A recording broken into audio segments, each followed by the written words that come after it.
Bon dia. Per la que afecta a nosaltres és la declaració aquesta que hem presentat junts amb el grup socialista i el grup d'en Comú Podem sobre l'emancipació juvenil, un problema molt greu en aquests moments que la crisi del Covid encara ha agreujat més. Avui estava veient dades en relació a fa 15 anys enrere que el percentatge d'emancipació juvenil era dels voltants del 33%, en aquests moments s'ha caigut 15 punts i estem en el 18%. La proposta fa un repàs una mica de molts dels factors que tenen a veure amb aquesta emancipació o que la dificulten i doncs s'insta a Generalitat i a Govern d'Espanya a fer tota una sèrie de coses per ajudar al respecte, des de la rebaixa de taxes universitàries a la millora de la formació professional dual, augmentar els recursos per joves emprenedors, etc. Nosaltres, en aquesta proposta, clar, al final, quan fas una negociació a tres bandes, hi ha coses que, diguéssim, s'acorden entre els tres, altres que t'hagués agradat que hi haguessin i que no han tingut el consens de tothom. I hi ha dues coses que sí que ens hagués agradat que apareguessin a la proposta. Una d'elles ja surt, que és la derogació de la reforma laboral.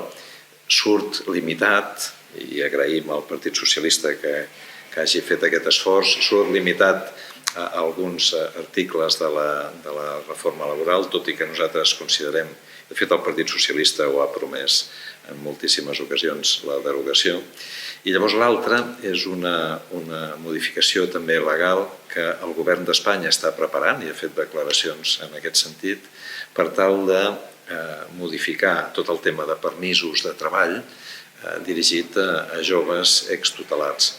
És una cosa que facilitaria que aquestes persones poguessin treballar i eliminaria segurament alguns problemes que es deriven d'aquesta impossibilitat que tenen de treballar. Pel demés, ens sembla una declaració política que cal fer i que cal esperonar el Govern de la Generalitat i de l'Estat que actuïn sobre un tema tan urgent com és el dels joves i que ja coneixem: habitatge, ocupació, educació. No hi ha cap secret, s'ha d'invertir en això i deixar-se tant de bones intencions i treballar una mica més cara a barraca.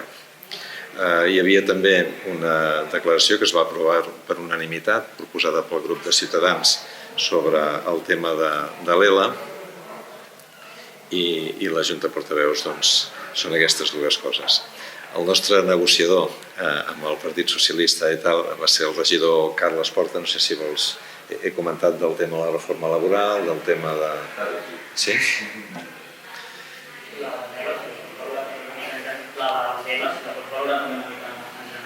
Sí, no, estem absolutament d'acord amb que és una d'aquestes malalties que ara té una mica més de transcendència pública perquè hi ha alguns personatges amb una certa repercussió mediàtica que han tingut la valentia de sortir a explicar la seva situació i a reivindicar que es conegui i que s'ajudi, i em sembla una bona proposta també que des de l'Ajuntament contribuïm a aquest coneixement i a aquest alleujament de la malaltia que pateixen tantes persones, en aquest cas l'ELA.